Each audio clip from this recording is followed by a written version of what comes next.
Hello दोस्तों, आपका स्वागत है आपके अपने यूट्यूब चैनल महिमा स्टडी में।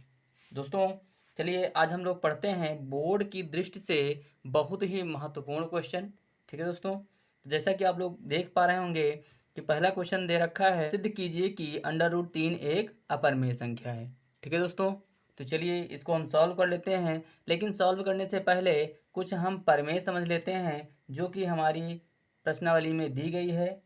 प्रमेय संख्या 1.3 को, ठीक है दोस्तों, उसमें क्या बताया गया है कि मान लेते हैं कि P एक अभाज्य संख्या है। P क्या है? एक अभाज्य संख्या है। ठीक है दोस्तों, और A जो है वो क्या है? एक धनात्मक पूर्णांक है। एक धनात्मक पूर्णांक है। ठीक है दोस्तों, तो प्रमेय क्या कहती है कि अगर ए स्क्वायर को P विभाजित करता है, ठीक है, तो A को भी P विभाजित करेगा। ठीक है दोस्तों, कहने का मतलब है कि अगर ए स्क्वायर को P विभाजित कर रहा है, A को भी P विभाजित करेगा। ठीक है दोस्तों, चलिए हम समझ लेते हैं इसको भी। जैसे कि दे रखा है 10⁵ ले लेते हैं, तो ये हो जाएगा 100 और 5, यानी 10 का स्क्वायर कितना होगा? 100 और 5 हो जाएगा, तो 5 एकम 5, 5 दूनी 10, अर्थात कितना आ जाएगा? ये आ जाएगा दोस्तों 20। ठीक है दोस्तों, और इधर दे रखा है ए, तो ए हमारा है 10 और पी कितना है? 5, ये भी कट जाएगा तो ये भी हो जाएगा 2। ठीक है दोस्तों, इस प्रकार हम लोग देख पा रहे हैं कि जब विभाजित कर देता है तो ए को भी पी विभाजित कर देगा। ठीक है दोस्तों, यही हमारा बताया गया है प्रमेय संख्या 1.3 में। ठीक है दोस्तों, तो चलिए अब हम लोग क्वेश्चन को सॉल्व कर लेते हैं। क्वेश्चन दिया गया है कि सिद्ध कीजिए कि अंडर रूट 3 एक अपरिमेय संख्या है। ठीक है दोस्तों, तो चलिए हम लोग मान लेते हैं सबसे पहले। लेकिन हम लोग मानते कैसे हैं? जैसे यहाँ पर दिया हुआ है अपरिमेय संख्या, तो हम इसके विपरीत मानेंगे कि अंडर रूट 3 जो है वो एक परिमेय संख्या है। ठीक है दोस्तों, तो चलिए हम लोग मान लेते हैं कि माना अंडर रूट 3 एक परिमेय संख्या है। परिमेय संख्या अंडर रूट एक परिमेय संख्या है। ठीक है दोस्तों, तो चलिए हम लोग मान लेते हैं अंडर रूट 3 बराबर किसके हो जाएगा? A/B के। तो हम लोग यहाँ लिख देंगे कि जहाँ A और B एक सह अभाज्य संख्या है और जहाँ B not is equal to 0 है। ठीक है दोस्तों, तो चलिए अब इसका हम मल्टीपल करा देते हैं, तो ये हो जाएगा अंडर रूट 3B बराबर में हो जाएगा A। ठीक है, अब हम क्या करेंगे? इसका दोनों पक्षों का वर्ग कर देंगे, तो हम लिख देंगे दोनों पक्षों का वर्ग करने पर, तो ये इसका हम वर्ग कर देंगे। अंडर रूट 3B का स्क्वायर बराबर हो जाएगा A का स्क्वायर, 3B का स्क्वायर बराबर हो जाएगा A का स्क्वायर, तो B स्क्वायर बराबर हो जाएगा A²/3। ठीक है दोस्तों, ये हो जाएगा समीकरण नंबर हमारा 1। तो अब हम यहाँ क्या दिख रहा है कि जो A² है उसको 3 क्या है? विभाजित कर रहा है। ठीक है दोस्तों, यानी A² को 3 क्या कर रहा है? विभाजित कर रहा है। ठीक, तो अब हम आगे यही लिख देंगे A² को 3 से विभाजित है। ठीक है दोस्तों, A² क्या है? 3 से विभाजित है, अतः इस प्रमेय के अनुसार अगर A² जो है 3 से विभाजित है तो A भी 3 से विभाजित होगा। ठीक है दोस्तों, तो हम लिख देंगे अतः A भी 3 से क्या है? विभाजित होगा। ठीक है दोस्तों, इसको हम मान लेते हैं कथन नंबर 1। ठीक है, अब हम क्या करेंगे, अब हम मान लेंगे कि a बराबर 3 से विभाजित हो रहा है, 3 और c एक कांस्टेंट मान लेंगे। ठीक है, तो अब हम क्या करेंगे, a का मान समीकरण 1 में रखने पर, ठीक है दोस्तों, हमारा समीकरण नंबर 1 क्या है, 3b² बराबर है किसके, a² के। ठीक है, अब हम a² के स्थान पर 3c रख देंगे, तो 3b² बराबर है 3c का स्क्वायर। ठीक है, तो ये हो जाएगा 3b² बराबर 3 त्रिका 9 c²। अब ये कट जाएगा, 3 एकम 3, 3 त्रिका 9, तो ये हो जाएगा b² बराबर 3c²। इस तरीके से हो जाएगा c² बराबर b² बटे में 3। ठीक है दोस्तों, अब हम लोग क्या लिख देंगे,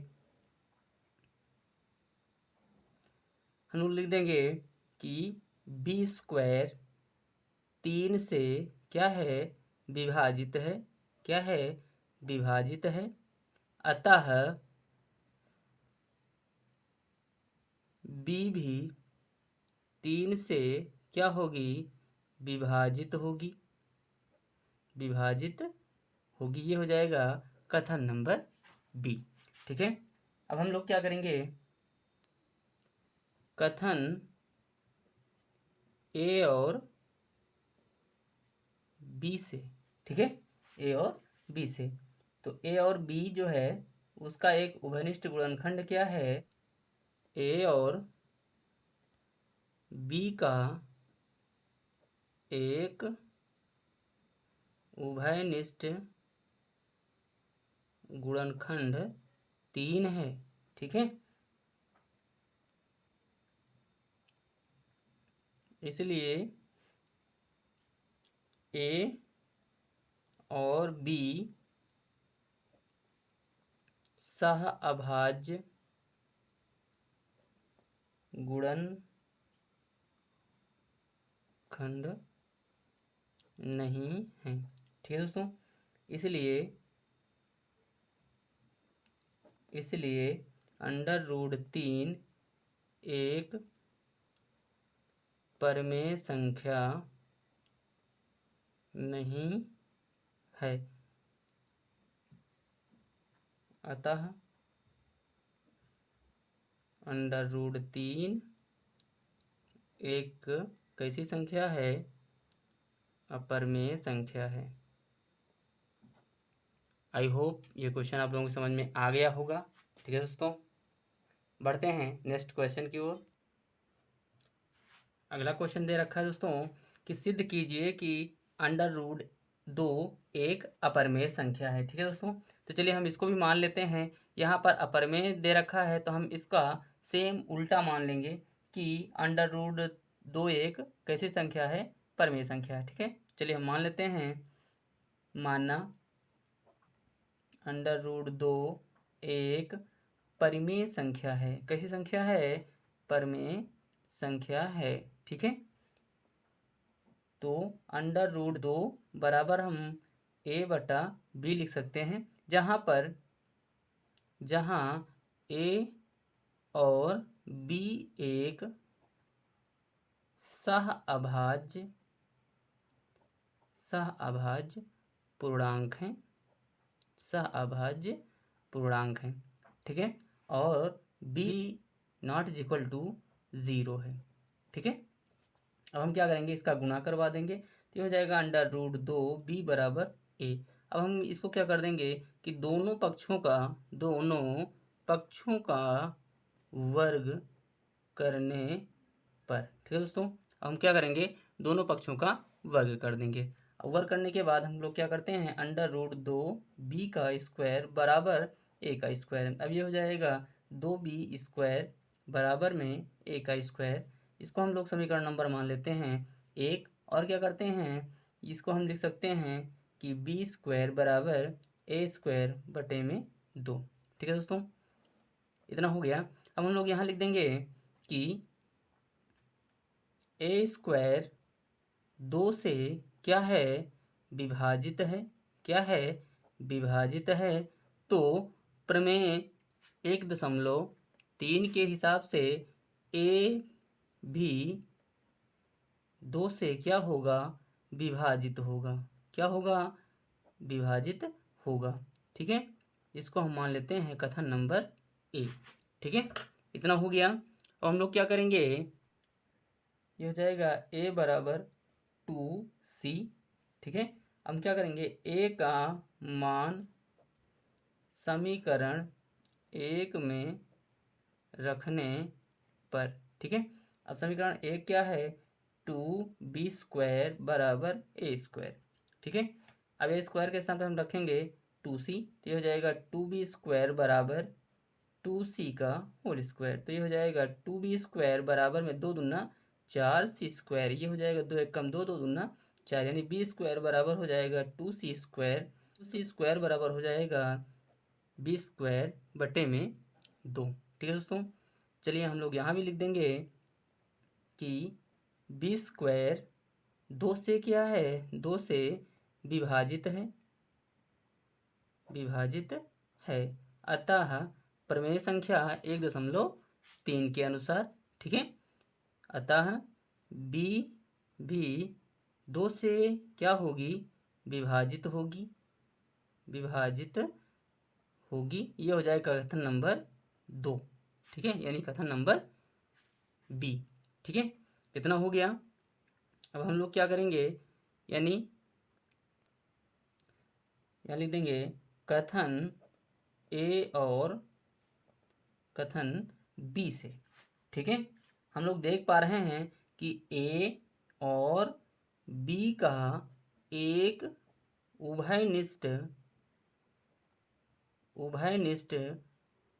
गुणनखंड 2 है।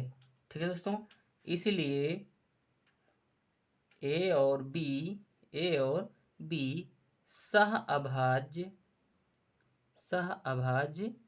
पूर्णांक नहीं होंगे। ठीक है दोस्तों, नहीं होंगे। क्लियर, इसलिए √2 एक परिमेय संख्या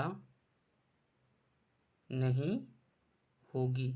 अतः √2 एक अपरिमेय संख्या है।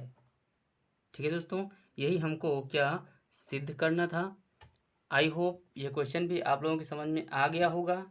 ठीक है दोस्तों, प्लीज़ कमेंट बॉक्स में कमेंट करके हमें ज़रूर बताएं कि यह वीडियो आप लोगों को कैसा लगा। ठीक है, और अपने दोस्तों और मित्रों के साथ इस वीडियो को ज़्यादा से ज़्यादा शेयर करें ताकि इस वीडियो का लाभ उन्हें भी मिल सके। ठीक है दोस्तों, तो चलिए मिलते हैं नेक्स्ट वीडियो में। तब तक के लिए जय हिंद, जय भारत।